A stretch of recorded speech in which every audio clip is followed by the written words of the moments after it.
Good morning, everybody. Welcome to our first webinar as part of the Defense and Security Foresight Group. I'm very happy to be here with some excellent colleagues to talk about a very important topic, and that is 5G technology. So our next slide, Rafia. So I'll introduce who we have today with us. I'm very happy to have three great colleagues who come from various perspectives to bring together a conversation about this important technology. I'd like to introduce in the order of their interventions. I'd like to start with David. David Irvingham is the Vice President and Chief Technology Officer for Ericsson Canada. We're also joined by Melissa Hathaway. Melissa Hathaway is a leading expert in cyber policy and is at the Hathaway Global Strategies and is also a part of the Center for International Governance Innovation here in Canada. And we also have Dr. Stephanie Carvin, Associate Professor at the Norman Paterson School of International Affairs at Carleton. So thank you all for being here. I want to tell you a little bit about who we are, Defense and Security Foresight Group. I'm going to ask you to go to our next slide, Rafia. Defense and Security Foresight Group is a network of defense scholars across Canada. We are funded by MIND. This is a Department of National Defense here in Canada group that has received funding to talk about a host of many issues that are of interest to the defense and security community.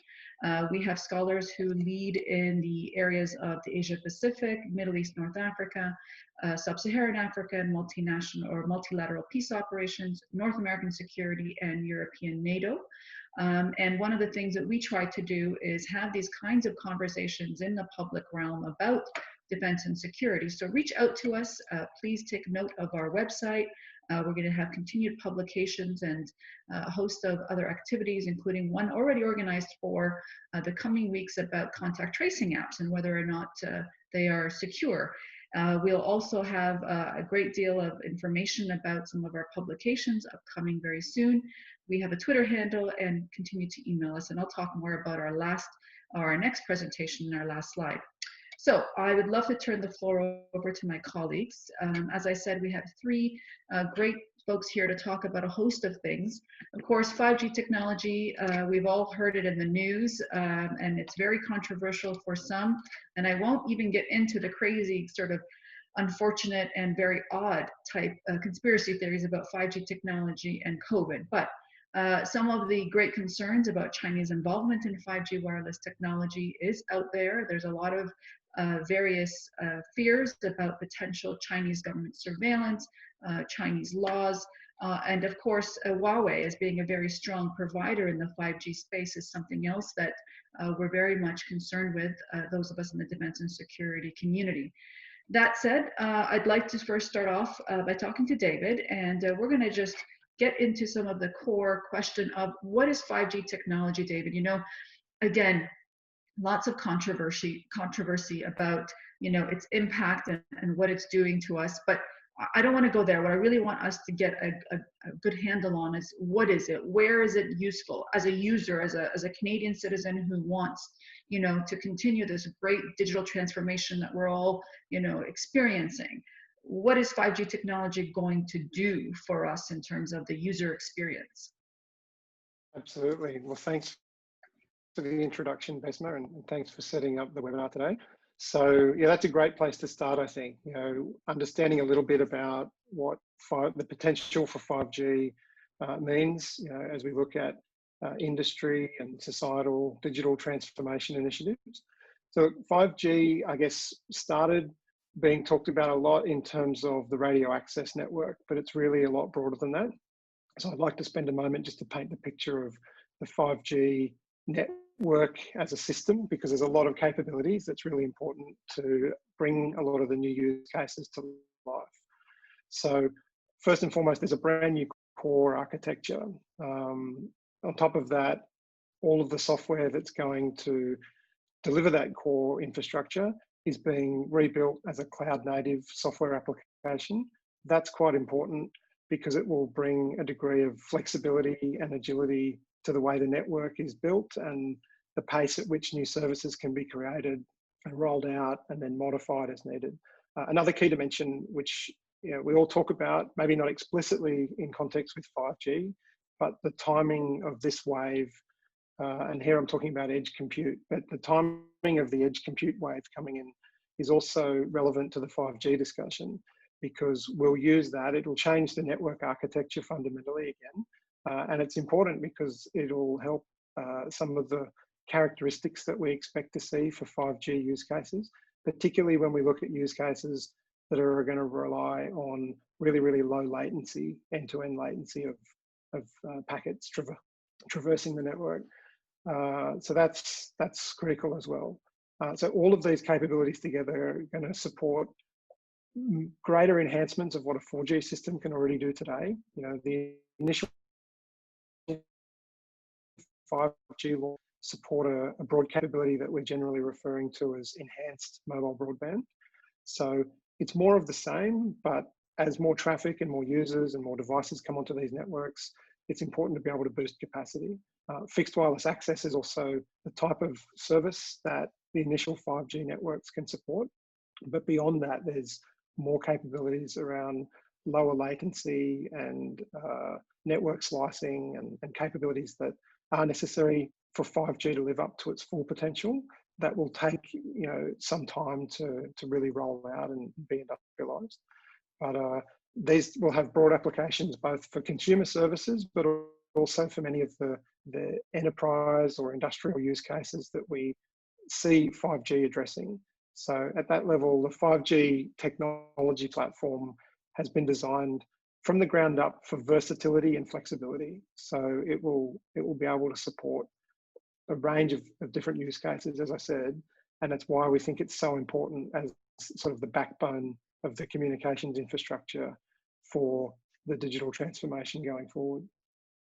So David, can I just pick up on that? Because I think, and I've had a chance to hear a number of colleagues talk about, you know, the 5G world, and really for the user experience, it really just means things are faster in terms of particularly downloads and, you know, sort of the revolution in virtual reality, augmented reality. I mean, all of that takes, and pardon me because I'm not a technical person, but, you know, more bandwidth, right? So, you know, we just have more capability.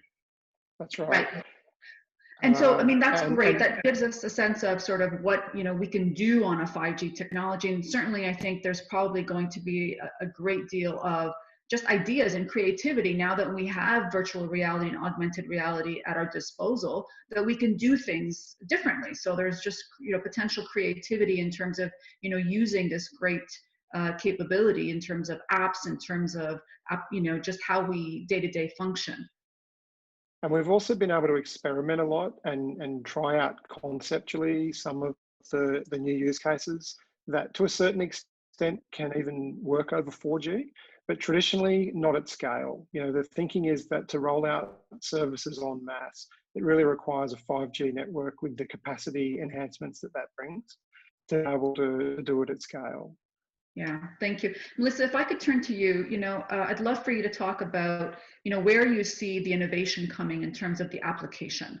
You know, what sectors will we see this most likely used? And also, you know, the fact that if you could talk a little bit about what makes 5G distinct, and I think one of this is all about kind of setting it up in terms of the infrastructure, that also means that we're probably going to have more access for more people, and really kind of potentially, you know, bridging in some cases, you know, some digital divides, and in some cases making it probably more problematic. Do you mind teasing that out for us in terms of where you think there's, you know, sort of sectoral potential for this technology? Sure. Thanks, Besma. It's great to be here this morning virtually, and actually on these collaboration tools, it starts to show the power of the network and why we're going to need more of the capacity in the network to support working from home and the next generation of our digital economy. I think building on what David said, I think one of the key things of what is different between 4G and 5G is 4G right now only supports about between 50 and 75,000 devices per 1 kilometer. And when we move to 5G, it should be able to support up to 1 million devices per kilometer. And it should give us about 10 times the overall capacity for our devices to operate on the network. And what does that mean? It means we're trying to get to 5G has a target of 5 gigabits per second. That would allow for these collaboration tools, 5 gigabits per second for downlink, which is what we prioritize, and then uplink of our products back up to the cloud. So where are we going to start to see the innovation in the different sectors? Well, we're already starting to see us finally adopt the technologies that we've had around for the last decade are now being adopted from the work from home and the COVID crisis, the collaboration tools, e-health, and even more fintech and online payment. But I see that the biggest kind of changes that we're going to see for Canada and for the rest of the world is a much wider adoption of the e-health and telemedicine and capacity there. I think secondarily, we're going to start to see smart agriculture. And as you know, for Canada, that represents almost 7% of their GDP. Smart agriculture is going to be IP devices on the cattle and on the pigs. And it's going to be IP devices in the fields in order to understand whether they need more chemicals or water. And then finally, as Ontario is a hub for agriculture, for manufacturing and research and development, I think you're going to start to see robotics move at scale and advanced manufacturing begin to adapt these technologies and really kind of change the workforce parameters, building robots into these manufacturing, actually bringing in potentially lights out factories where you're remote controlling the robots and understanding what's happening on the manufacturing floor. We should note that 5G, though, we're years away, really. We're not going to see real deployments until 2023 or so. And if we really believe what we're being told for the wide adoption for our countries, we could see this 5G as potentially delivering about a $35 trillion economic opportunity for us by 2035. And that's pretty significant. So it gets the attention of our policymakers and our leaders that we want to adopt and embed to create that efficiency and GDP growth. Yeah, thank you, Melissa. I think, your comment about telehealth is really important, telemedicine. The one example you constantly hear about is that you're going to have remote surgeries, right? So you're going to have a surgeon who could be in Toronto performing a surgery on a patient in a remote community in the north of Ontario, for example. And that opens up, obviously, for our rural communities, which in many places of this country and including this province, there's a lot of underserviced communities, both in terms of these kinds of services. So that's really, really fascinating. And I think, my colleagues at the University of Waterloo, which is one of the real kind of STEM hubs in this country, have been really working on thinking outside the box of the kinds of applications that one can have. And this one is certainly something that's very, very exciting. So Stephanie, I want to turn to you, and I want to give you one of the hard questions that, I think so many people are thinking about, because of course in the news, there's so much discussion about this, and we just know for, the day-to-day newspapers that are constantly talking about 5G technology, but it's often very much securitized. There's a debate, of course, about this. And one thing, before we get into the very nitty-gritty of it, can you please just give us a sense of where we are in the policy landscape? Where are we in terms of our decisions about, and we'll get into the question about providers and all the rest, but, where are we in terms of, and Melissa said it's about 3 years away in terms of deployment in this country, but where are we in the policy landscape in terms of timing, in terms of who is even, looking at this file? Is this something that is housed as an issue area in the defense and security sector, or is this something that's in the innovation sector, ISET, for example? I'd love for you to give us a little bit of insight into the policy landscape.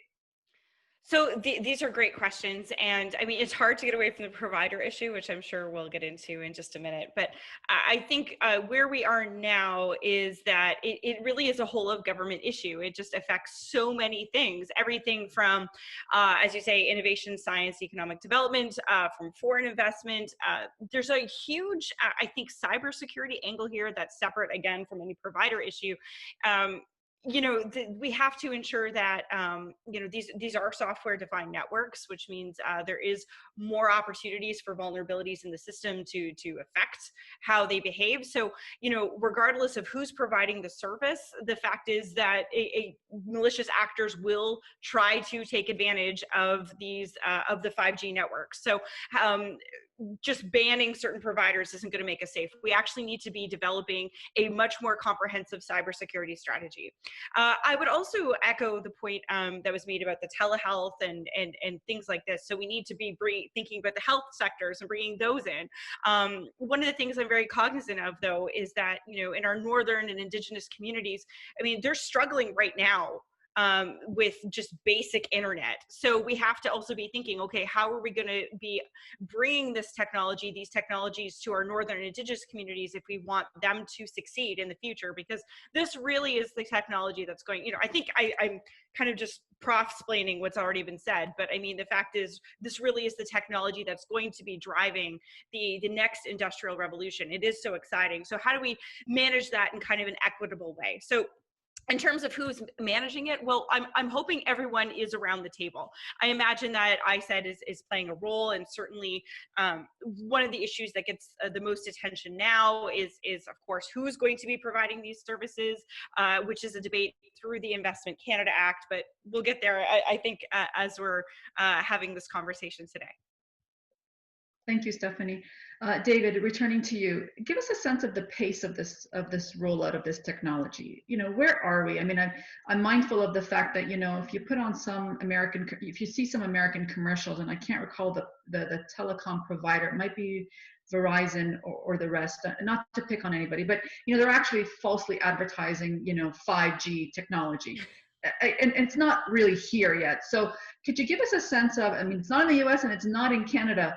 Where are we in terms of this? I mean, is it physically going to be towers that are going to go up? Is it not dependent on those cellular towers that we know of, but it's actually quite different? Which parts of the, for lack of a better term, again, as a non-technical person, of the grid are we? Can you give us a sense of the pace and readiness here in Canada, where we are in terms of unrolling this? Sure. So rolling out 5G networks, particularly nationwide networks, is, you know, a many billions of dollar investment for any service provider. So what has been done in terms of the way 5G has been standardized is to allow 5G to first be stood up in something that we call non-standalone architecture. In that context, 5G is a sort of bolt-on to an existing 4G network.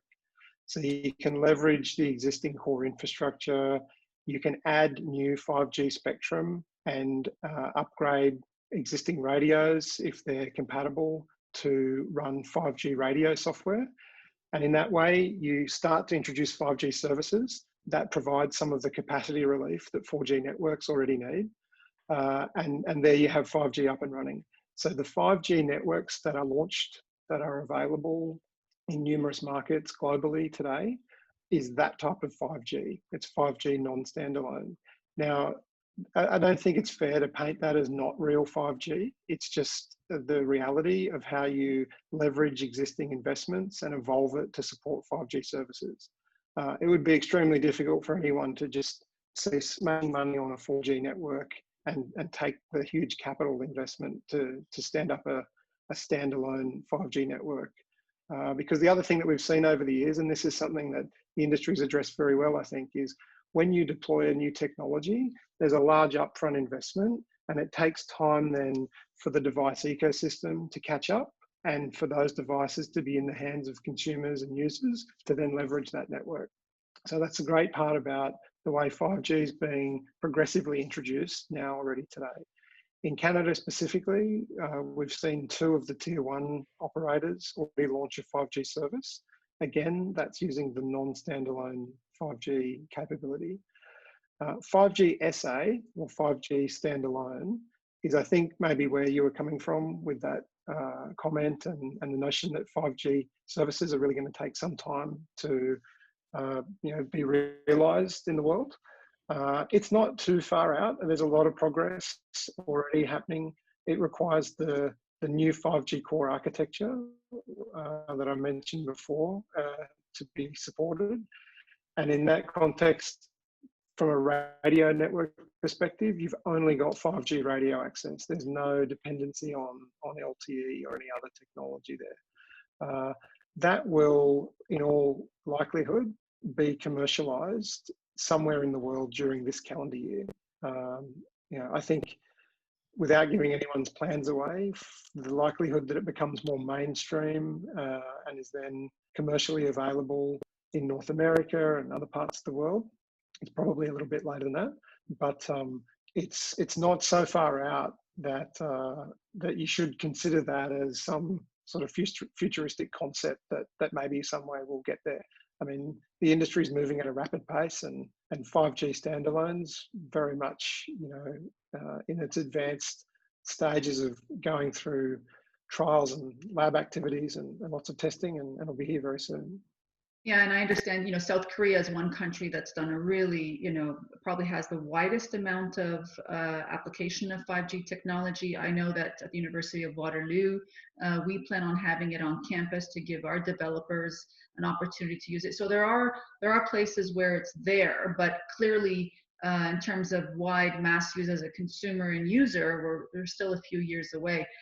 Melissa, can I turn to you? You know, there's getting into the security. So let's get into some of the nitty gritty of, you know, why is this controversial? You know, 5G has been described as being more software than hardware. Can you tease that out for us and explain to us as a lay audience, you know, what does that mean? And why does that get us concerned more so than a hardware option? Like, why is it because 5G is software, we're generally more worried about this from a security sense than a hardware type platform of 4G and other kinds of deliveries? Well, I think that from a software perspective, anybody who is working in the software business knows that it's very difficult to really deliver a securely coded product because there's many lines of code, and if it's not properly checked or evaluated, it comes with vulnerabilities. And every single product that we have in our lives today has vulnerabilities that get usually patched at some cadence. You know, Microsoft patches its products every month. Cisco does it on a periodic basis. Oracle does it on a quarterly basis. Actually, Huawei does it every week on Wednesdays. And so if you start to think about it, you're dealing with basically a vulnerable software in the core of your digital economy. And it's a question of whether or not there's going to be transparency on that software-defined network of when those vulnerabilities are updated or closed. And how does that affect the broader virtualized ecosystem that is enabling your packets from your cell phone or your business to move throughout the network, all across borders, et cetera. And you know, the United Kingdom has established a number of evaluation labs for technologies that are going to go into the core, and they were the most had the strongest review of the Huawei technology, and kept on finding that the code was very vulnerable, buggy. They kept on calling it buggy.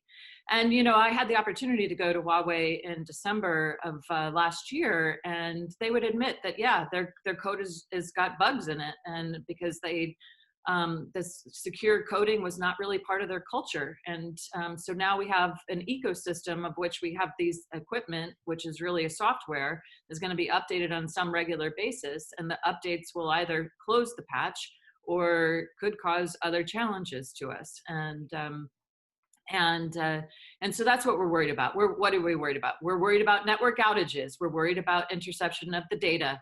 We're worried about the critical infrastructure can no longer be dependable because it's now powered by software that's got bugs in it that can actually be manipulated and taken it down.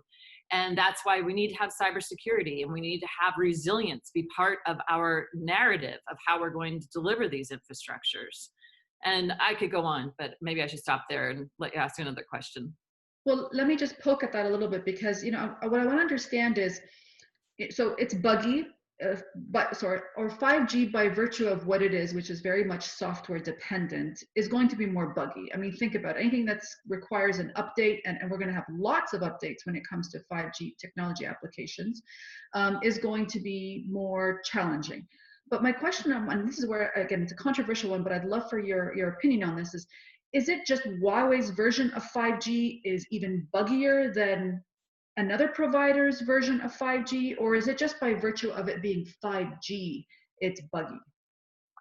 Well, no, I mean, I think that all companies, even if, I mean, if you were to put Microsoft as, you know, one of our key companies, they all are actually producing products that have vulnerabilities in it, and with some go to market fast and I'll fix it later.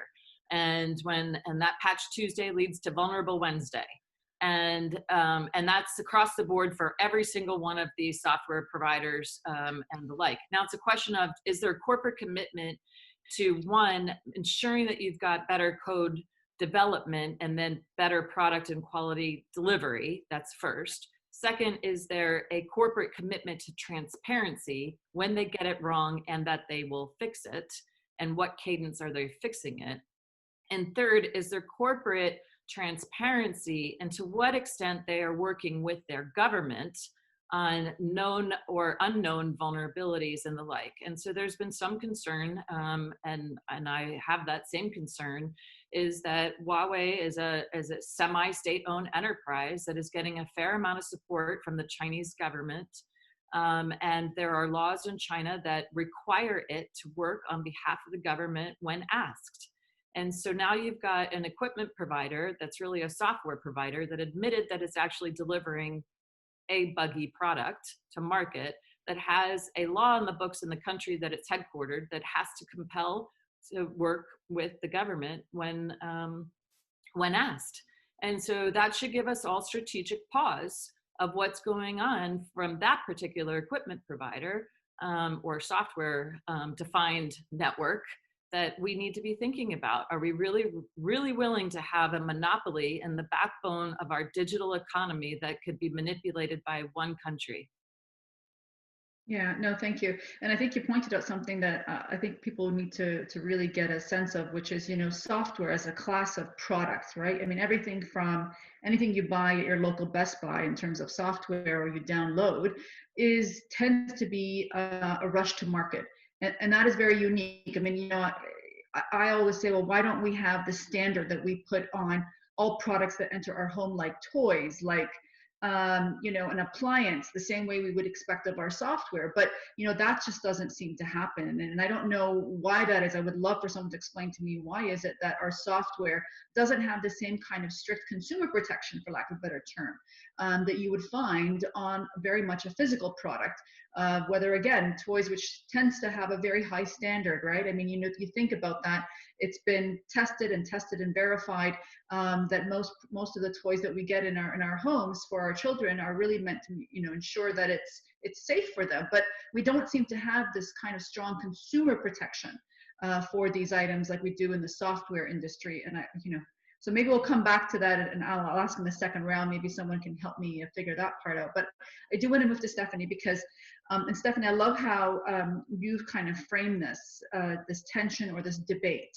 in understanding 5G technology and whether or not we should be concerned.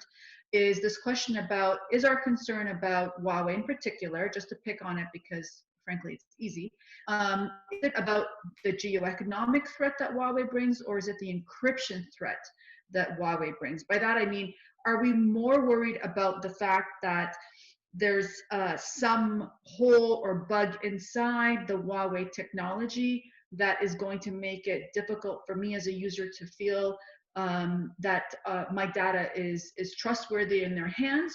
Or is it more at a level of geoeconomics where the state, the Chinese state, is possibly going to use the Huawei company as a way to backdoor into other types of surveillance and espionage? So can you tease that out? Because I love how you framed that to me once about geoeconomics versus encryption. It was a very useful kind of frame for understanding this issue. Thank you. So, I mean, in Canada, it's a little bit, you know, we're different from the United States, obviously, for a number of reasons. And, you know, I really think the issue of Huawei in our 5G networks really does come down to, in some ways, it reflects every single one of our national security issues at this time. So, you know, it's, you know, we've often heard, oh, you know, the Huawei issue is Canada caught between China and the US. Yes, to a certain extent, but I mean, 80% of our trade is with the US. There's a lot of incentives to keep working with the US. I don't, if we are caught between the two poles, I don't think it is as balanced as some people sometimes want to make it out to be. We have the issue of securing emerging tech, which we've already, it's been spelled out. Melissa did a great job of that. The fact that we do have to think about our relations with China, but also the fact is, and this has also been pointed out, that we're dealing here with not a normal company. We're dealing with a company that is really it's not really state owned, but I would call it state championed. It's a state championed company. It has unlimited access to loans. It's, President Xi sees it as a flag waving enterprise that is kind of paving the way for what he wants China to look like in the future. And yeah, so this is where kind of the geoeconomic security issues come into fold. And this is what I think we need to worry about. When it comes to the encryption, which is the other side, I mean, I'm actually not as worried about the encryption. And people can fight with me on this. I'm cool with that. But when it comes to encryption, I mean, almost all of our apps have some layer of encryption to them, with the exception of text messages. So, if you're sending messages, don't send them on text messages. Actually use some kind of encrypted app. Now, let's be clear. States and sophisticated cyber adversaries, if they want access to your junk, they will get it. They are able to, they have that now, but for the vast majority of us, that's not going to be the case. So I'm less worried about the encryption specifically, them being able to break in. Huawei will be able to have access to the metadata of Canadians, so they won't necessarily know the content of our messages, but they will be able to understand our certain patterns of life and behaviors. We've heard get a lot of information about a person based on their metadata, who they're talking to, at what times and when. That does tell you a lot about their pattern of life. So that's kind of the data encryption side of it. But as I kind of started out here, the fact is, I think the primary concern for Canada needs to be this geo-economic issue. The fact that you have a company that doesn't behave like a normal market company. It's not, because it can't fail, it doesn't have to behave like any other company, and it can undercut, it can make silly, ridiculous deals knowing that China is always going to back it up in some way. And the other really concerning thing is, of course, is that I think we've mentioned the fact that there are concerns about, okay, maybe they can't hack into our data, but they would definitely have control over certain aspects of our critical infrastructure that they may be able to take advantage of in the future. We know that China will take certain actions on behalf of Huawei. There are 2 Canadians who are sitting in prison right now. There's 2 other Canadians who have had their sentences augmented from life sentences to death sentences. And that's largely been done on behalf of the company. So this is what's at stake, right? It's not so, I worry about the technological angle, but I worry about the geoeconomic angle. Is that what I worry about the most is that this is not the end. When Canada makes its Huawei decision, this is not the end of this issue. This is the beginning, right? So how will we learn the lessons of 5G and this debate? And are we going to apply it to future other technologies? Because this is going to happen again and again and again as technology evolves over time. How comfortable are we with, Chinese state championed enterprises increasingly having control over the things that we use in our day-to-day lives? Is this something that we are okay with? And as we develop quantum encryption and decryption, the safety over a lot of our data is actually may diminish as well. There's a number of issues here. That was just kind of me throwing them all out, kind of like a Jackson Pollock of security concerns. But hopefully that made some sense. Because can you just build on what Stephanie said? Absolutely. This wolf diplomacy is really serious, and you're starting to see the retaliatory trade actions when the UK announced that it was reviewing its decision of whether or not to permit Huawei to have 35% of its core or potentially phase it out by 2023. Then the retaliation is that HSBC Bank was under investigation, and that the Chinese were no longer going to deliver the nuclear power plants in the UK. And so when you hold our economies at risk for a decision on a technology that is about our digital economy and national security, is it a sign of things to come, of when they actually, if they were to have that power over your economy with their equipment, what else will they hold hostage? And these are the things that we need to be, that should inform our decisions. Yeah, again, this really is the geoeconomic angle, right? It's to say that the concern here is, you know, with all the challenges of it being a software dependent type system, the challenge also is that you have a government that, first of all, feels that it has a right to protect, quote unquote, this national champion, but we know has actually use sort of side channels and other retaliatory action to see the outcome that it deems favorable for that company. And you know, obviously China is a very powerful economic juggernaut in our system, so it's quite important for us to consider that aspect of it. David, I want to turn to you. A couple of things, and this is kind of playing off the questions that we're getting in the Q&A. So by the way, folks who are listening, please do add your questions. I am going to incorporate them in the conversation, and we do have a Q&A section at the end. But to David, there's two things in here that I think are being raised. One, you know, I think there's two folks here that are coming from the consumer angle here, which, you know, Canada has very expensive, you know, cellular. As a user, my plan is a very expensive one compared to the Americans, which we all kind of make the comparison because we see those amazing ads on TV and think, oh my God, unlimited, $19.99. Where is that option here in Canada where the average person pays far, far, far higher? So very much this idea of this deployment of 5G technology. You know, what are we, as a user, are we going to end device user, end user device processing power to realize 5G speed and with benefits? Can you explain a little bit how important that is, and also what does it mean in terms of cost for end users? I mean, are we going to see our bills be, you know, through the roof because this is a very expensive technology to deploy? I mean, just give us a sense of what is it going to mean from the consumer aspect. Would be really appreciated. Yeah, so thanks for that. I think it's good to kind of turn it back to that for a moment. I think from the device perspective, we've seen already that the 5G capabilities starting out going in flagship devices. So by that I mean the newer smartphones with the big screens, brilliant display resolution, lots of other capabilities. So the starting point's never to come in at let's say a cheaper end user device kind of position. But over time, as 5G chipset production volumes continue to ramp, the unit price tends to diminish because you see 5G capability then being rolled out in the sort of mid and low end devices as well. Yeah, it's not such a new paradigm. I think the same model happened in the 4G era and the 3G era before that.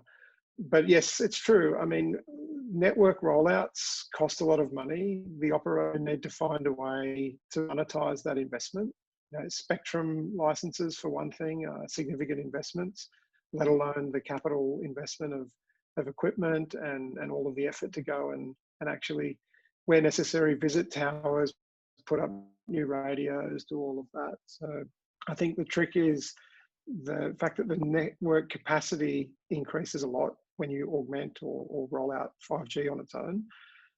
To say that there's a linear relationship between the service price per gigabyte and 5G is not right either.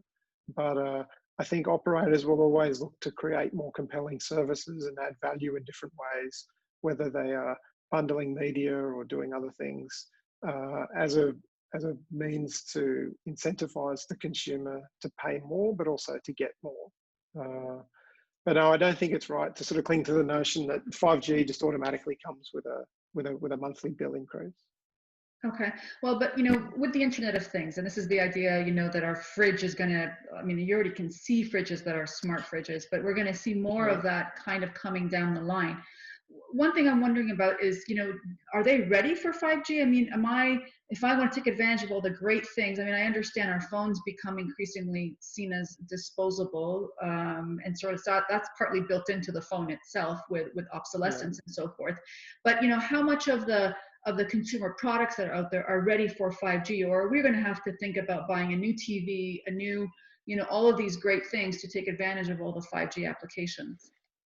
Yeah, no, I think IoT is a really interesting area to spend a moment on, because the opportunity around IoT in particular is well above just the pure revenue that you can derive from selling connectivity associated with the device. And by there, what's important is the applications that sit around the connected devices and the benefits that brings to you as a user, whether it's a smart home or whether it's smart agriculture in more of a kind of industrial context, or many other types of IoT. The value that's getting created is much greater than the cost of and the value that's derived just from the connectivity part. So that's one part. Then in terms of device readiness and do they support 5G? So today, by and large, no, to all of the sort of appliances that you mentioned. I think it's also worth keeping in mind that a lot of the household items that you think about are typically stationary and are often cheaper and better served by connecting to home Wi-Fi over your home broadband. But IoT devices that are in the wild and inherently have a mobility dimension to the way they're used are much better suited to being served by cellular IoT. So that's part of the 5G ecosystem as well. Cellular IoT are technology standards such as Cat-M and narrowband IoT. These exist today with 4G, but will continue to exist as 5G networks roll out and coexist with 5G NR technology. So that's an ecosystem that's just starting to really build momentum now. It's been some years in the making, but again, we've got the device ecosystem making good progress, network capabilities there in many parts of the world. Now what matters is the creation of innovative services and creating real value around that, not just providing connectivity. Yeah, and I know that, at the University of Waterloo, we're very excited about autonomous vehicles, a lot of research going into that, which will be very much, I think, happy to see the rollout of 5G technology and all the great things that people are already thinking about, that we won't have traffic jams, and that with autonomous vehicles using a very sophisticated 5G infrastructure, we'll be able to kind of get a better sense of our traffic patterns and so forth. Listen, I'm going to turn to you to the next question, because I think this one is probably one we don't want to give David, which is coming from Ericsson, and it's really about the landscape of the various companies and competitors out there in terms of, where are we in terms of the who's ahead of the game in terms of patents and knowing or being able to be ready to deploy this. I know that they are cooperating, so the various companies in this space, and I think the ones that people often refer to are Huawei, Nokia, and Ericsson. But where are we in terms of the race, so to speak, and the opportunity for different providers to be able to lead the charge here? Well, so there are, the key providers are Huawei and ZTE from China, Samsung from South Korea, Nokia from Finland, and Ericsson, of course, from Sweden. And Huawei has the majority they have the most patents, and they're outspending all of the companies almost combined in their research and development. But they're closely followed by Nokia, has, over 1,400 patents and the like. So there's actually a pretty good spread of the patents. The standards body that is governing this space and actually creating not only the interoperability of these technologies, but also debating the security of these technologies, the 3G PPP. They took the lead in it back in the 3G days, and have been driving really kind of the space of where it's headed. And I think that this is where is something important for not only our companies, but our countries to start to get engaged. If you want to shape the future for the next generation, let's call it 6G, then we better get involved in shaping the standards today and investing in that technology today. Because right now, because as Stephanie rightly pointed out, Huawei is considered a state champion or a national champion. It's part of the China 2025 strategy of the 10 critical industries. It will be supported at all costs. That we need to start thinking about what industries do we need to support at all costs, so that when we get to the next generation 10 years from now, that we're not completely behind again and we don't have but only a few set of players. And we need to ensure that we still have a diversity of the supply chain. If we start to lose, you know, a Nokia, or because of instability or loss of market access, or because of the predatory pricing that's happening, of 40% undercutting of what an Ericsson or Nokia is selling in the marketplace, a lot of countries, especially now in these economic downturn, are going to make decisions based on the economics of it. If it's 40% cheaper and it's as good technology, I'll worry about the security later. And we can't afford that, because we're going to create an unstable marketplace and will likely lead to a monopoly of the technology. And that will be very difficult for us to undo for a decade. Yeah, I mean, definitely. I'll just quickly just ask Melissa to a little quick follow-up question, and then Stephanie, I'll turn back to you, because I know that this is something that you're following really deeply in terms of the security risk. But just very quickly, what are the other options? I know you talked about this idea of the D10, so that there are countries that are thinking about perhaps pooling their resources, particularly democracies, pooling their resources together to come up with a viable, you know, alternative to Huawei. If you could talk about that. And also, I mean, I've even heard creative things like, well, you know, with Trump's insistence on everybody spending 2% on defense as part of NATO, why don't we, you know, take that so-called commitment to NATO and put it in pooling our resources together for research and development into an alternative to Huawei? Can you give us a sense of where we are in terms of, you know, doing something about providing a, you know, a democratic, you know, alternative to Huawei in a sense? Yeah, I think the Brits, I think a lot of us would call it like-minded countries. And so the UK launched the Democracy 10 or the D10 initiative about 10 days ago. And it was right after they said that they were going to take a closer review of whether or not they were going to permit Huawei into the core as a high-risk vendor. Right now, their decision was to limit it to 35%. But that decision is being reevaluated. And as such, they also launched why don't, if we can't get the G7 plus Australia, South Korea, and India as the largest democratic countries and with a large wealth, can we start to work together on creating 6G or next generation technology? Can we accelerate the open radio access network standard and force us from moving from proprietary code, which is what we're only have for the vendors, to an open standard, so that we can have more innovation and more options around the delivery of the software-defined networks and the virtual networks. So the UK launched the D+10, and that's an interesting initiative. But Japan also just last week launched its own program, and it was really to support the development of new technologies for 5G and next generation with a tax incentive. And they have they allowed a new entrant into their 5G, and I'm going to say it wrong because I'm not sure where the accent is, but Rakuten, as they're one of their key technology providers, is innovating and creating the first like cloud-based virtualized 5G network. And as you know, there's been a lot of experimentation in Japan for 5G on the high-speed trains and other things. So they've made a decision to exclude the Chinese technology, but also to accelerate their indigenous and collaborative technologies with Intel, Qualcomm, and some of the and NEC and some of the other technologies. There are a lot of really interesting opportunities if we were to invest and understand that we need to anticipate the next generation technology and get ahead of it now, as opposed to right now as we're playing catch up.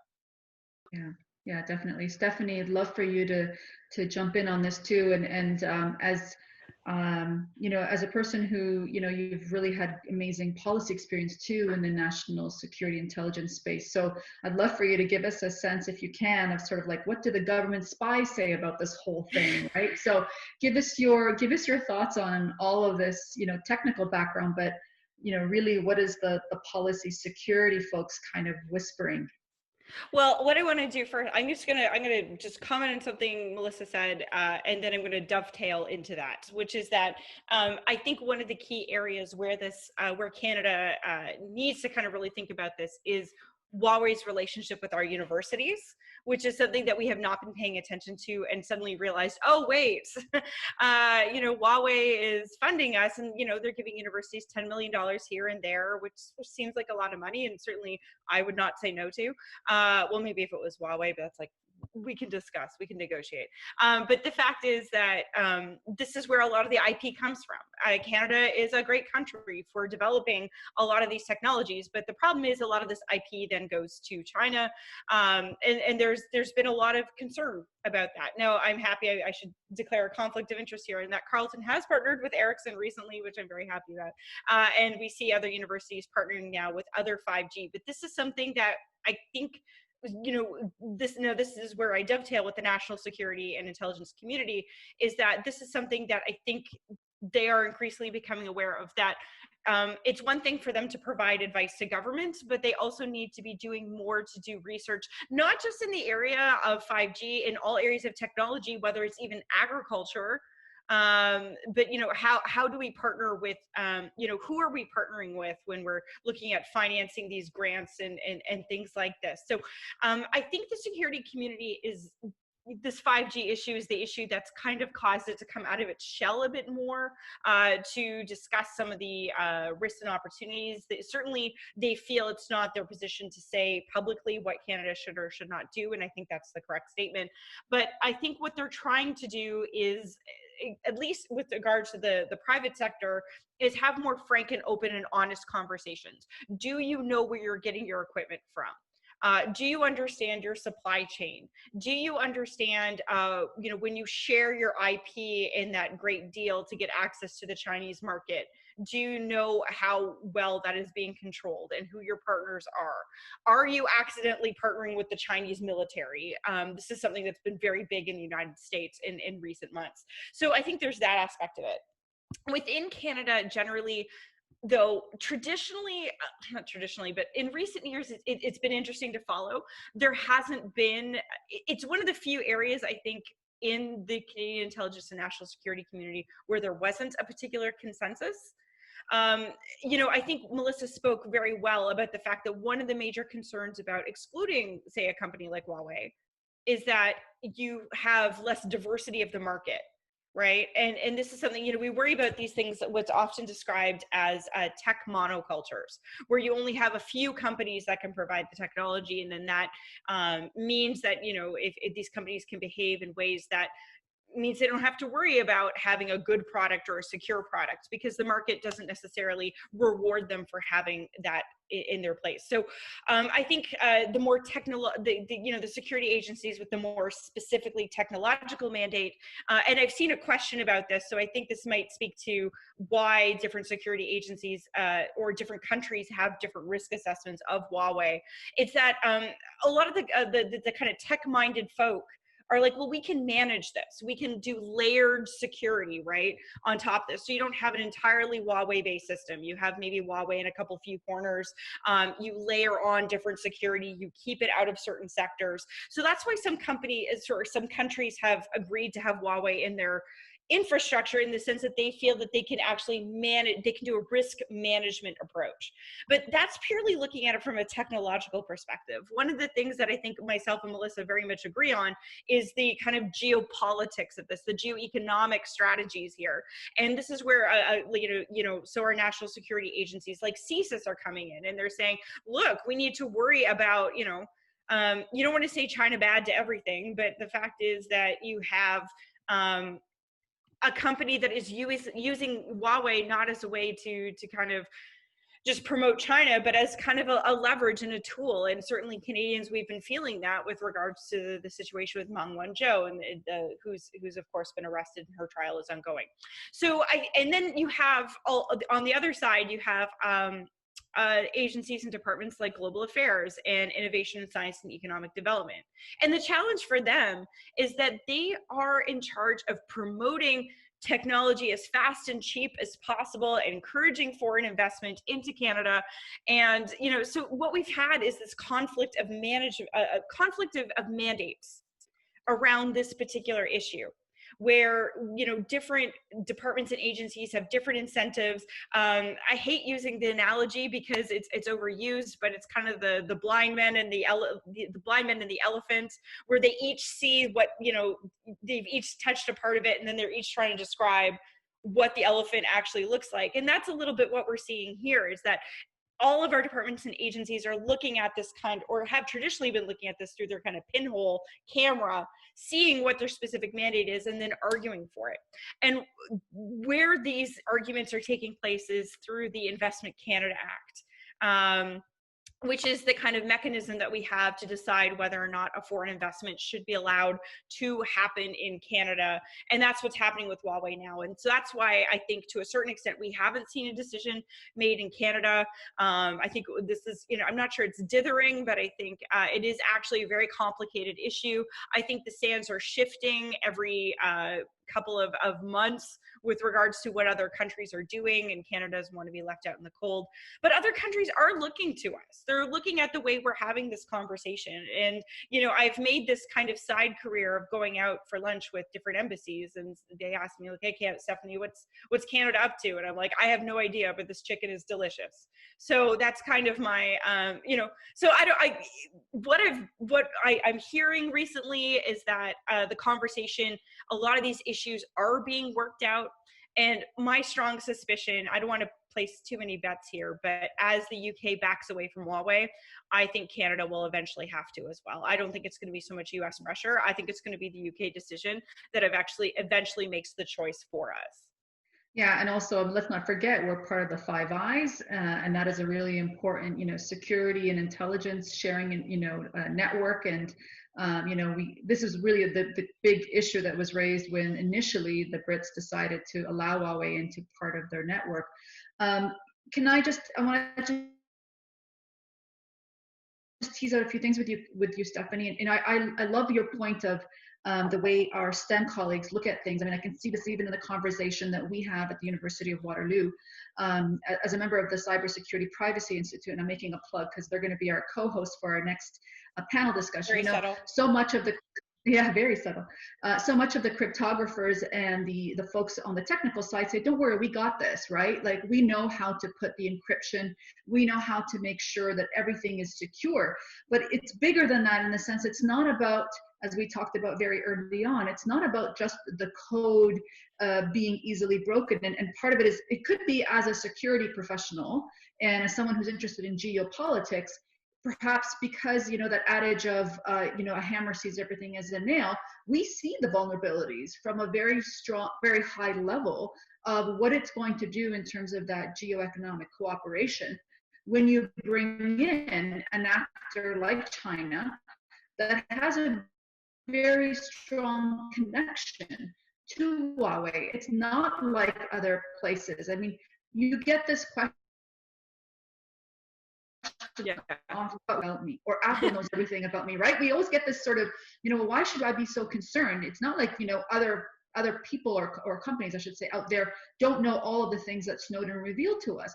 But there is a difference, right? There is a difference in that, you know, Apple, I believe, does not necessarily work for the US government. That sort of very symbiotic relationship that Huawei and the Chinese government have makes it different. It's not the same thing as a private company that we have, you know, operating in our ecosystem.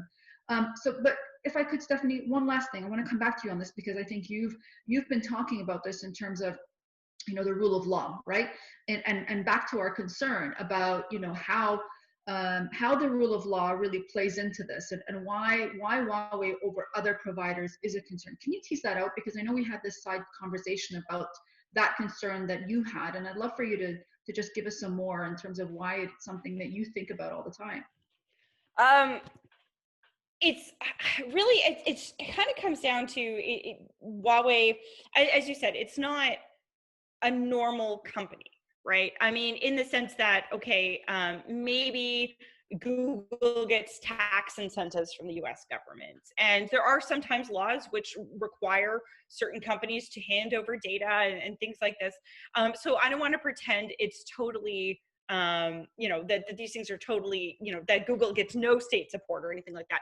But I mean, the difference here is that like there's serious allegations that, a lot of the companies that have had IP stolen from them have ended up in Huawei products. I mean, you hear this apocryphal story, and I have no idea if it's true. I really don't.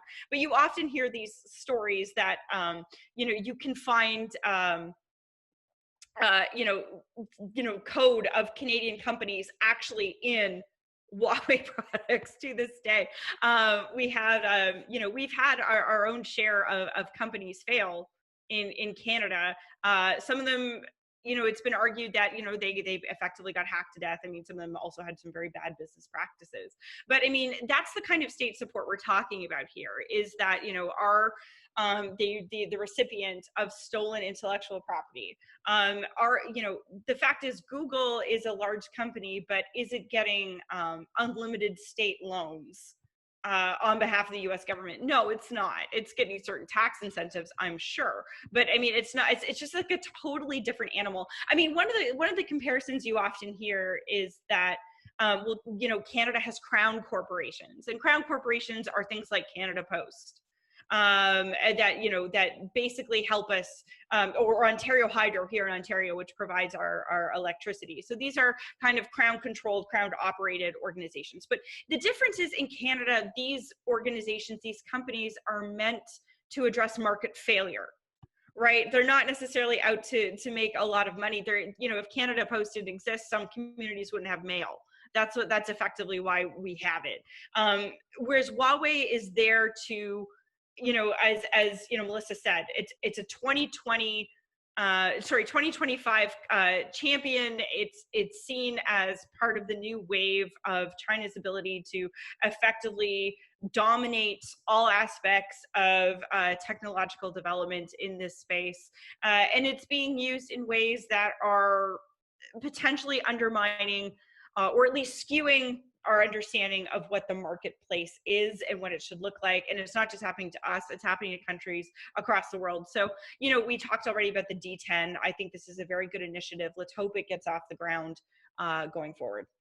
Great, and we have some great questions coming in. I'm going to turn to David for the next question, but before I do, I just want to mention that, one thing that, just to sort of allay people's, or just to give people food for thought here is, when the San Bernardino,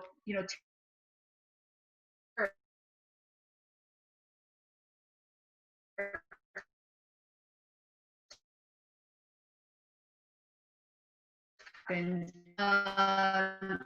Apple was asked by the federal U.S. government to basically give the content so much from one case, but it says something, right? It says something that, there's a little difference there. Apple is not the same as Huawei, which I think, the virtue of the fact that we have, the two Michaels in prison very much connected to, the Ming trial says to me that, yeah, it's a very different scenario here in terms of how symbiotic that relationship is between these companies and the governments that they, are, or the governments are associated with it. I don't know if Apple, I'd call it an American company. Technically, I think it's Irish. I lost track of where its headquarters are, but that's another story. David, I want to turn to you. There's been a lot of discussion about the concept of core versus edge. And I want you to, first of all, just explain that in as least geeky way as you can, because it still confuses me and I've heard it explained to me several times. And then the question has, that was raised is, would having a provider be a part of the edge as opposed to the core make a difference in terms of some of the vulnerability questions and concerns that some people might have? Oh, hey, before I answer that though, can we just circle back on a point we were having a discussion earlier in the conversation around patents? So I feel like I need to defend Ericsson a little bit here in this regard. Go ahead. Because, one of the things that we look at and we think is very important is the category of patents called standards essential patents. as opposed to any patent application that may or may not ultimately be accepted and may or may not ultimately be considered essential for the development of a certain standard. So when you think about standard essential patents, Ericsson's been a long-standing contributor to 3GPP and ETSI and the like. So when we, and this is not just an Ericsson point of view, it's been validated by third parties as well. I mean, I'm proud to say that Ericsson actually comes out as the leader in our contribution to standard essential patents, with closing in on 16%. You know, followed by a number of other of our competitors, including Samsung, Qualcomm, and the like, and Huawei is kind of midway down the list there. So I just wanted to make that point because I did hear that Ericsson, or I did not hear Ericsson's name coming out strong when we were talking around patents and who's contributing to the development of these technologies. So back to your question, which is a little bit around the distinction between core and edge, what that means, or, and then I suppose the implications of 5G services and continuous software updates. So I think the edge of the network depends a little bit on where you're sitting and what your perspective on the network really is. So if you're a global CDN provider, the edge of the network was traditionally sort of, you know, maybe even having a point of presence nationally in a particular country, which was then appropriately sited geographically to serve a number of operator networks. Operators themselves, from a mobile network perspective, have traditionally had their sort of provider edge infrastructure, which is a delineation between the core and the access networks. Now, when we talk about edge, the big opportunity and what we believe is necessary to make 5G perform at its best is push that edge infrastructure deep into the access network. Not all use cases that we can imagine, or service types, let's say, will necessarily need to have part of that service or certain parts of the application running deep into the access network. But there are some that we can foresee that absolutely will. So effectively what you're doing there is distributing the core infrastructure from a few bigger sites where things are located to have the ability to have compute infrastructure that's generally available all across the network. And then as and where needed for the 5G service type, workloads are then pushed and executed deep onto the edge compute platform, so that you get the SLA and the characteristic of the service that you need, and also so that it's very efficient to deliver that service from the provider's perspective. I can just see some video hesitation. Can you still hear me clearly? Is it okay? So then when we think about what happens with 5G networks in the future and the software that runs across those networks and the complexity of managing those networks, you've potentially got the continuous delivery, both in terms of features and vulnerability fixes that are happening onto applications that can be spread all across the operator's infrastructure, and potentially even globally when we have certain services that are relying on multi-operator services as well. Now, again, these are not impossible things to solve, but it is fair to say they're highly complex. So the ability to then design security into the software supply chain and the operator's own sort of CI/CD workflows and delivery pipeline then allows any new piece of software that's coming into the network to both be tested for security issues, but also that the desired features and enhancements that you're looking to roll in are functioning the way they could. That's all got to happen in an automated, efficient way, and then the rollout into the network just as efficiently as well. Because without the automation capability being in place, it'll have all the software that needs to be deployed, tested, and executed in the networks. So these are the things that we think about in terms of problems you need to solve to be able to actually realize the 5G potential and also make it viable for our customers, the network operators, to put into production. Yeah, thank you. Melissa, I want to turn to you to a similar type of question, if I may, really pushing this further. You know, there are these different even international kind of rules and regulations and ideas about how the internet should be governed, right? So there, there's the American approach, there's the Chinese approach, there's even the European approach, and all of them are kind of coming to a head. And there are people who are kind of worried that we're going to be creating almost, if we bifurcate the system, that we're going to have a different set of code that will work for some markets versus others. And the way I think of it as, just like how the electricity, right? We have an American system and we have a European system, and sort of the plugs that we put in when you go travel to Europe has to be different, has to be a different kind of system. Are we afraid of that happening on, when it comes to the internet? And if we end up having, very clear demarcations of providers between, those that are like, for example, Huawei and some of the Europeans, is there fear of that happening in terms of, interoperability of things? And the other thing too is, can you explore a little more of this sort of edge versus core phenomena? Because this is a big concern for people. And do you think it's sufficient enough to say that, okay, we're only going to let trusted providers in the core and non-trusted providers in the edge? I mean, what's your thoughts on that? I'd love to hear even also a security specialist or geopolitical specialist view on that as well. Well, the edge and the core no longer have a distinction from the 4G to the 5G network. They're completely entangled.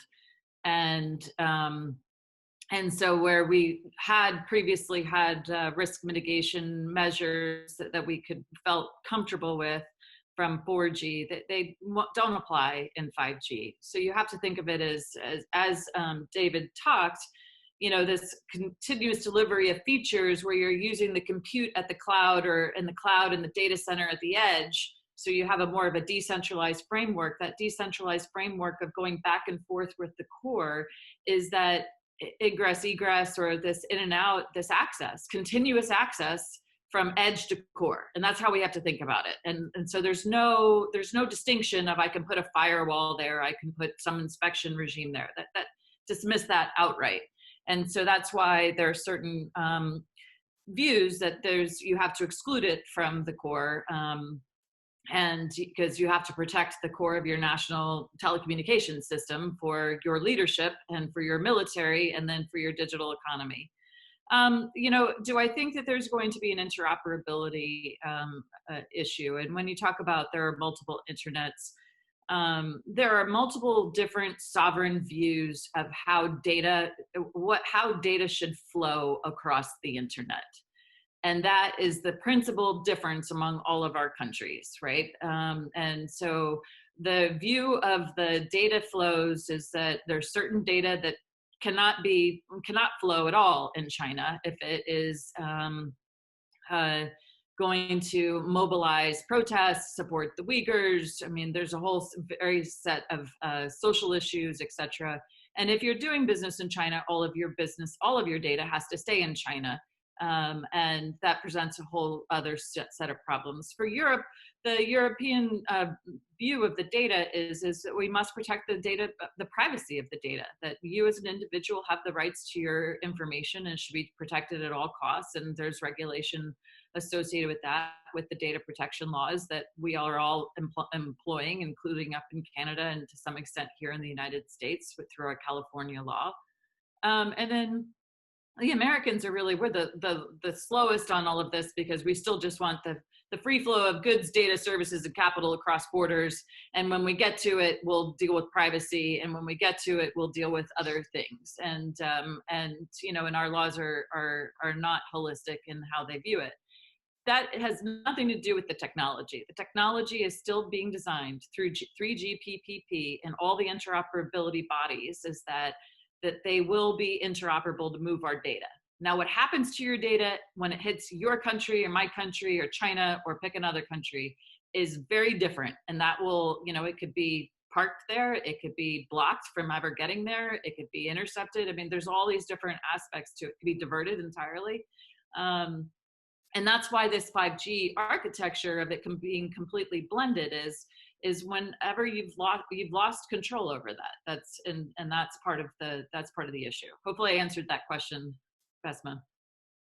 Yeah, no, thank you. And I know it's a tough one, because we're still just trying to wrap our heads about how this all works. And but I think the at least from a geopolitical perspective, this is why you saw the uproar in mostly defense and security space over, you know, Britain's decision to say, okay, we're going to basically allow Huawei in on certain aspects of our system, but not others. And many just said, you just can't do that. There's, you know, those distinctions are blurred with 5G technology. Stephanie, I want to turn to you. You know, we've had this a number of really great questions coming in, and we're about 15 minutes left, so I hope people can please continue to bring them in. Stephanie, big question that I see here is this idea of you know, what, like the D10, back to this idea of, you know, getting democracies together to put something as an alternative. You know, what are the implications of this? And are we going to create a Cold War type environment where, you know, the D10 have their own system and others have, you know, which by the way, Huawei is, as pointed out earlier, a lot cheaper. So we have a lot of developing countries, for example, I know in Africa, where China has a, you know, big sway, of course, but not just China. Not just Africa, even there are even some rural communities in the United States that are actually saying, look, you know, this is a very expensive infrastructure, and we're going to go with the cheapest provider. So, you know, is there fear that there's going to be a bifurcation in the system or a Cold War type situation where those who are using one system versus others puts us at this clash, if you will? I mean, the way we kind of tend to think about these issues is we talk about the splinter net, right? The fact that the internet may be dividing into different regions. So you have kind of, even within the West, you have the idea that America is going one way with the internet and the EU is taking a far more regulatory approach. And Canada, I think, is just kind of being an ostrich right now. But on the other hand, you have things like China, which is building, you know, Bill Clinton said, you know, regulating the internet was trying to nail Jello to a wall. Well, it turns out you just needed a lot of nails. And they have successfully done that. And I think they're doing so. So I think in some ways we're already moving in that direction. I don't welcome it. I think, you know, we do have a number of bodies that are looking at trying to develop norms in this space with regards to cyber regulations and things like this, with limited success right now, given the kind of nature of world order. I've had the opportunity to ask government officials why we haven't done this yet. Where is our D10? Why isn't Canada taking the initiative to do these kinds of things, which would be very productive? So, and the answer, I'll be dead honest with you, and not to put anyone in a super awkward spot, but I mean, they say it's the absence of US leadership on this file. That, you know, the idea that we actually need US leadership to corral the democratic states to come together to do these kinds of things and develop an approach. And they've seen that. I mean, that could be, as far as I'm concerned, I think that's an excuse. I think there's a lot more that we could be doing in this space, but that was one of the answers that are given. So we need to have an America that is not just trying to threaten states into not doing 5G, but helping us come up with answers with alternatives as well. And I think this is a very important thing in terms of the next step. So I don't want to think of it like a Cold War. I think the Cold War is, you know, the Cold War was analog. I don't know if it's a good framework for thinking about the kind of future we're heading into. And the other thing is too, is I don't think we're going to be able to say no to all Chinese technology. You can't just cut off another country. So everything is going to be a matter of understanding risk and developing mitigation tools where you think that is required, and putting in bans in place where they're just not possible to put that risk forward. And I think, in my view, that's the best kind of standards that an alliance of democracies should be working towards, is figuring that out, because Canada on its own doing this is not going to be very successful. One of the things that China has been excellent at doing in all of this is taking countries on individually. Germany, you want to ban Huawei? Great, we're going to ban your cars. France, you're going to do that? Okay, we're going to ban your wine. You know, they know where the soft spots are and they will target them. And with Canada, of course, it's always canola. It's always canola. It's canola and beef, and that's just how it works. So, you know, if we work together, not necessarily as like I said, like a Cold War style bloc, but as a certain group of countries that are committed to a certain set of norms and then pushing those norms forward, I think that's a great idea. And I think this is where Canada should be in terms of working with its allies and friends. But the reality is we do need the US to be doing this as well. Yeah, and I just want to quickly point out, for those of us, again, in the defense and security, space, the challenge too, though, of course, is that, cyber attacks are going to be the new war, the new sort of arena of war, right? Because it's far cheaper. We see, for example, the Russians and certainly the Chinese, using cyber attacks as a new way of causing instability in other countries. Let's face it, it's cheaper, higher chance of deniability, it's a lazy alternative to deploying troops. So it's also not, I think, separated from the international geopolitical environment that, all things cyber, all things digital is going to be the new way we fight, right? I mean, quite literally fight, new way we do espionage, but new way we fight. And that is, something that's very worrying. And it's not just, disinformation, which of course is a big deal, but also we're seeing now, even in some cases, it actually materializing in the kinetic space, right? So where indeed, things are remote controlled, done and combusted, miles away as a way of attacking other places. So it is a concern. I don't think we can ignore that.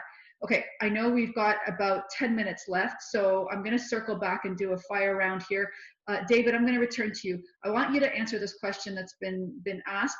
And I think I know where you're going with this, but I'd love for you to just kind of put the nail in the coffin on this question of, does 5G have any connection in terms of radiation to causes of cancer or rates of cancer? Is it related to illnesses? And of course, there's this big conspiracy, of course, that it has something to do with the coronavirus. So could you make a statement on what you think the technological connection is to health and wellness? So there's been a great deal of research over decades looking at the effects of exposure to electromagnetic radiation. That continues to be updated and evolved as new technologies come in. I think when it comes to 5G, the only thing that's different, but is important, and so far I think the agencies and researchers have done a good job looking into this, is when we introduce new types of antenna technologies, such as massive MIMO, where you've got beam forming technologies and you can concentrate energy into certain parts of the coverage area in a more directed way, which is a technique to boost capacity and network and make sure that when you have those types of technologies in the network, there's still no harmful effects on humans.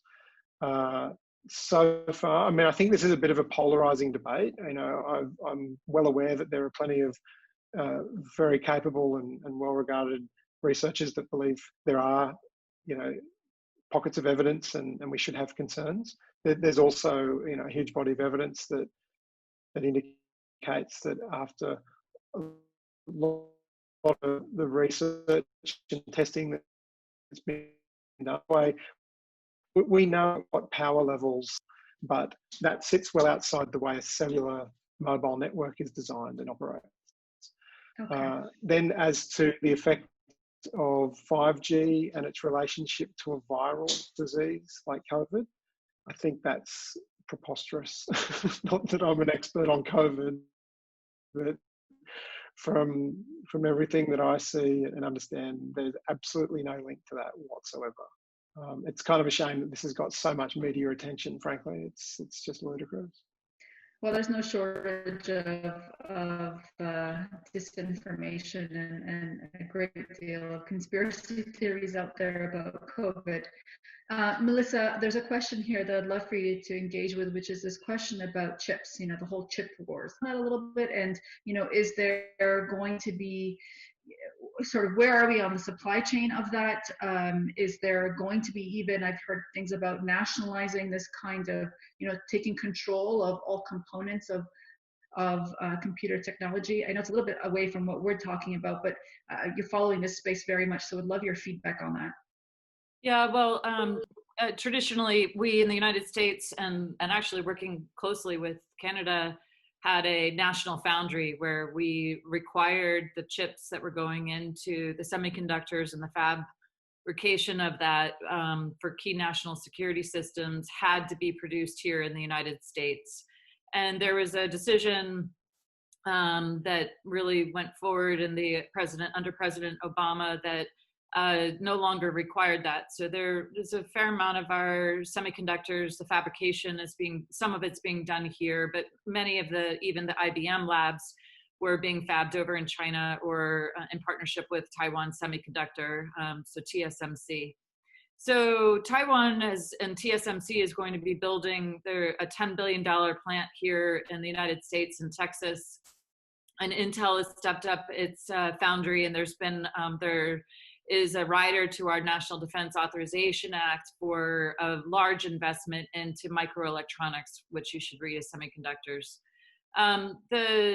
The ban or the prevention of more of the U.S., I would say, is an export control of these technologies to China or to the other technologies associated with it, I think is an interesting step in trying to decouple the technology base between US and China. And that's really what it is. It's been ongoing for more than 5 years.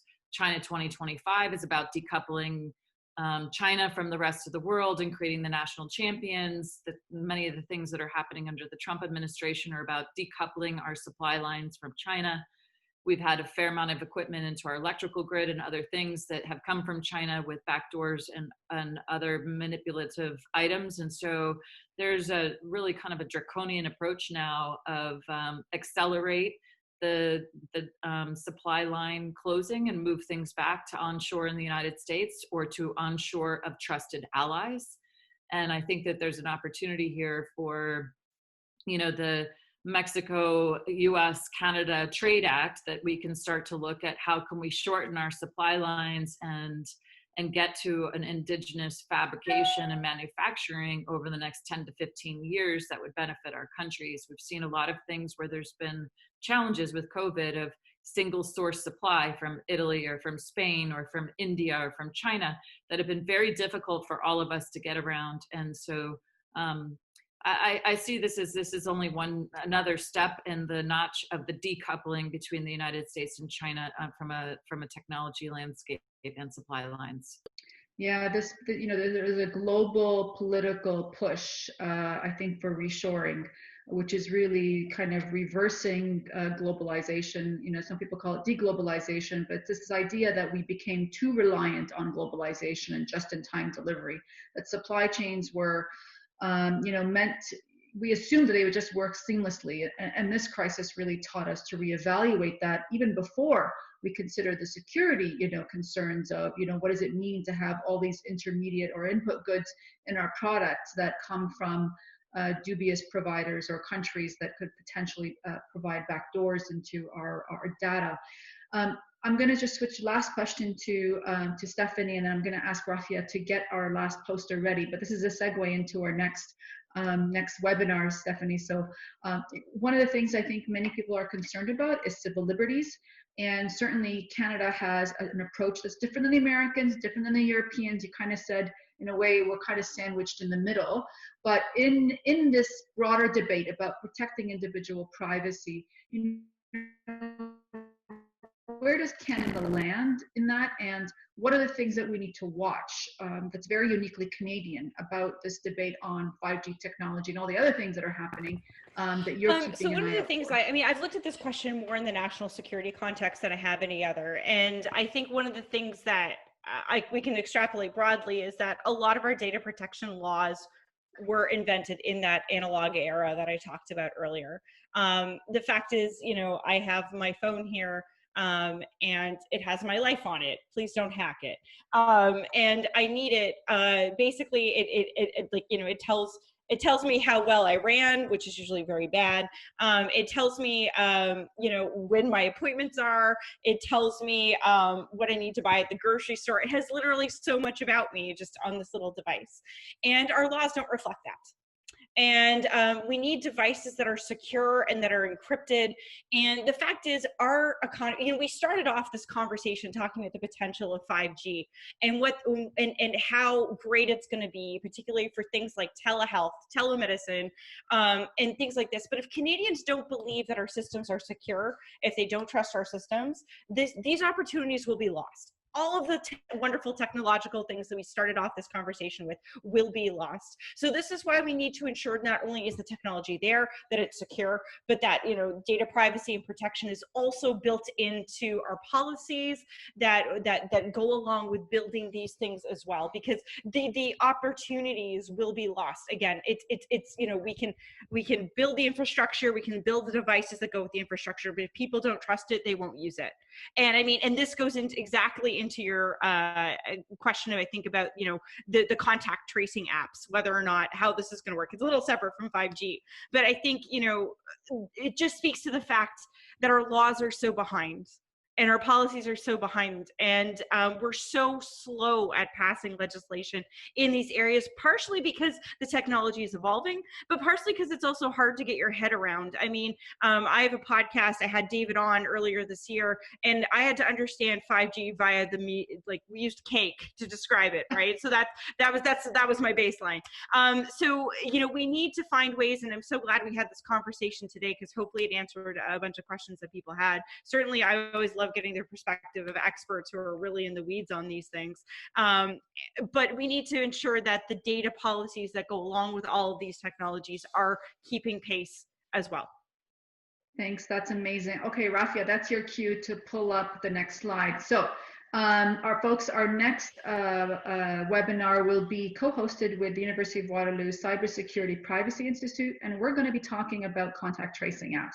I know you've heard a little bit about this before, but we're going to get experts who are cryptographers, who really understand the software component of it. I will be also a guest talking about some of the global security challenges that I think we're going to face.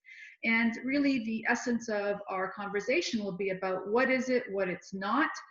There is, of course, a lot of misinformation about what contact tracing app is. Is it going to be a challenge for civil liberties? And again, we've already seen Alberta, unveil theirs, and there's going to be perhaps even more being unveiled down the road. Certainly my colleague Florian, Douglas, and Plinio have been very much involved in some of the technical aspects of the one that's coming out, or at least had a chance to comment on the technical aspects of the one that's coming out in Quebec. So there's lots to learn there, and it's of course a defense and security concern for all of us. So I hope you'll tune in. That will be advertised to you if you're on our mailing list. We will be sending you an email on how to sign up, and it should say the date on there, but it doesn't, so I apologize. But I promise you it's in the works. Thanks everybody for joining us. Thank you, Melissa. Thank you, David. And thank you very much, Stephanie. You guys were awesome as always. Thank you. Thanks for the great questions. Yeah. Thank you. Thanks for the audience's questions too. Ciao.